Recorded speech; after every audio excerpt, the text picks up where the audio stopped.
Let me just ask you in a difference in culture, because you've researched so many rockets from so many different eras, the Saturn V, and just everything you're seeing now.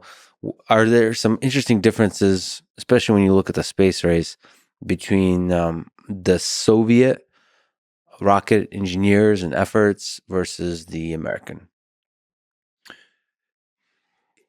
There's definitely huge cultural changes, and the fun thing is that they kind of spawned from the same. They have the same starting place. Both, the Soviet rocket engines and Americans all came from the Nazi V2 rocket and the A4 engine. Mm-hmm. Literally, physically spawned from that, because at the end of World War II, we took a handful of German scientists, and the Soviets took a handful of German scientists, and they both got their own some blueprints here and there, and the others got some blue. So we literally have the same. It's a weird thing where we're starting from the same thing and letting two divergent paths go crazy on their own development. So it's really fun to see the cultural differences.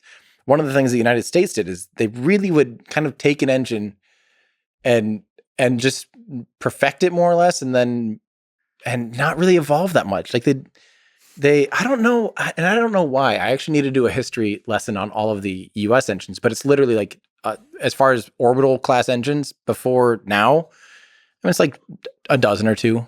It's a tenth the amount of the Soviets, and the Soviets just literally made up a new engine every time they had a new, they wouldn't, and it was like a completely different engine.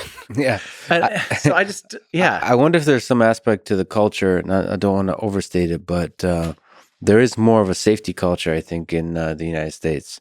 And I think if you care about safety, or rather, you have, you're more risk averse. Yeah. So you care about safety more, about the value of human life and the risk taken there, that you will iterate less. So Yeah. I think the Soviets, especially in the early aspect of the program, I don't want to overstate this, is some of it is just through stories, you just hear anecdotes. They're more willing to take risks. Yeah. Risks with human life, risks with spacecraft. For example, the first orbital space flights from the Soviet Union, the cosmonaut had to eject out of the capsule and parachute to a landing. Yes. That's not very well known. And it wasn't, they hid that even from history as best they could at first, because they were slightly ashamed that they couldn't have a full recovery system with their spacecraft. They could physically recover it, but they wouldn't have been able to recover the cosmonaut in one piece. So instead, they had them just eject out of the thing and parachute to safety. That's insane. And so there definitely was some extra risks, but also a freedom to just push things to the limits and try everything. They threw all the spaghetti on the wall.